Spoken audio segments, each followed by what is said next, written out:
Hello and welcome to the Fossil Huntress podcast. Today we're going to be talking about the Rocky Mountain Trench, or the Valley of 1,000 Peaks, which is one of those few and huge geologic features that can be seen from space.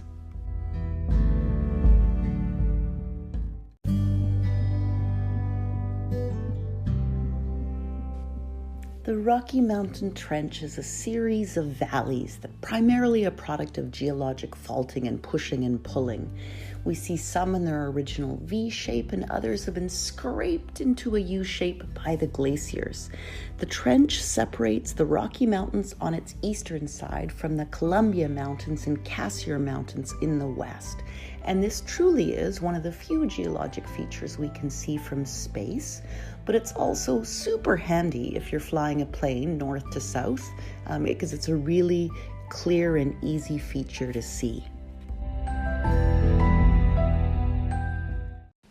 The southern section of the Rocky Mountain Trench, which runs up from Montana into eastern British Columbia, all the way to about our halfway mark in Prince George, was created when the Earth's crust stretched across BC and broke along a huge fault line about 45 million years ago.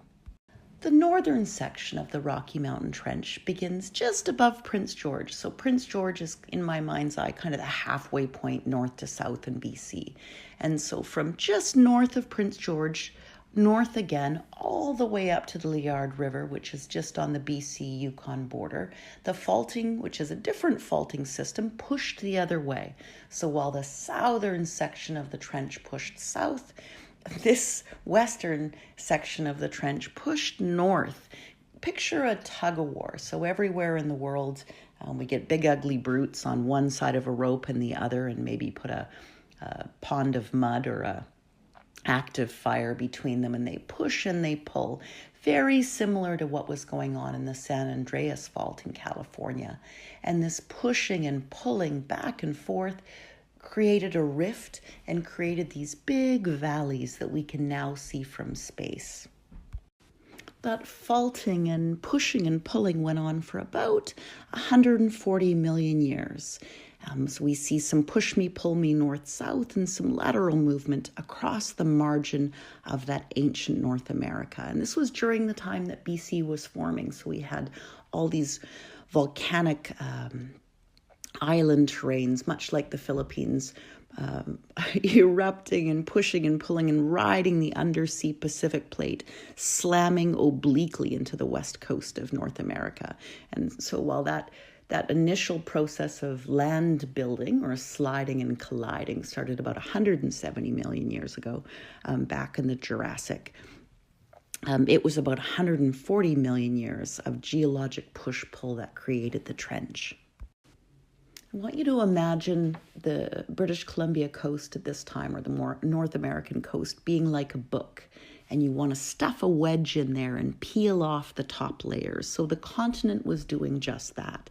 It acted like a wedge, peeling the lighter rock of the volcanic islands off the underlying oceanic plate and adding them to its already enormous territory. So during this time, inland from the collision zone, the new territory, this new Earth, was being used as a bulldozer. So rumpling the sedimentary layers northeast, it created the first Columbia Mountains and then the western part of the Rockies. When this was happening, the two mountain ranges were one. The Rocky Mountain Trench had not yet formed to divide them. But out in the growing mountain range was a trough in the Earth's crust, fringing it with thick swamps, muddy deltas, and shallow bays, and home to many species of dinosaurs.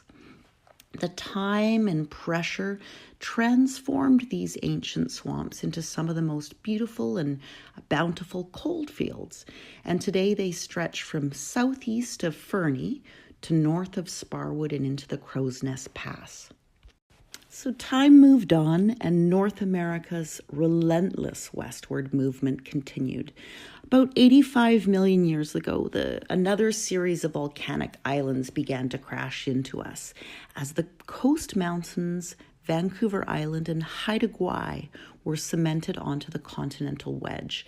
The pressure sent the Columbias and the main ranges of the Rockies soaring skyward, pushing them to heights comparable to today's Himalayas. And then the trough lying east of the ranges buckled upwards, raising the soft layers of sandstone, shale, and coal to form a long strip of hilly highlands lying at the elevation of about Tibet.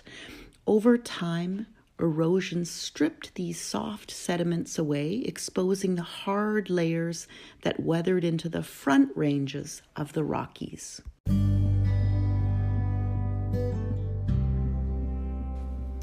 By about 55 million years ago, this pushing and pulling and all of the pressure on our continental coastline had eased up. And as the pressure was released, the land between the Columbia Mountains and the Rockies stretched. So picture a bunch of columns or a bunch of books in a bookcase. And so the books on the outside began to space apart, and those in the center, that big chunk of land, went straight down.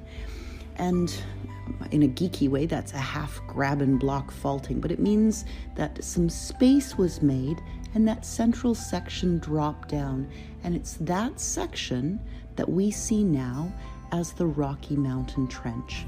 And that trench separated the Rockies on the eastern side from the Columbia Mountains on the west.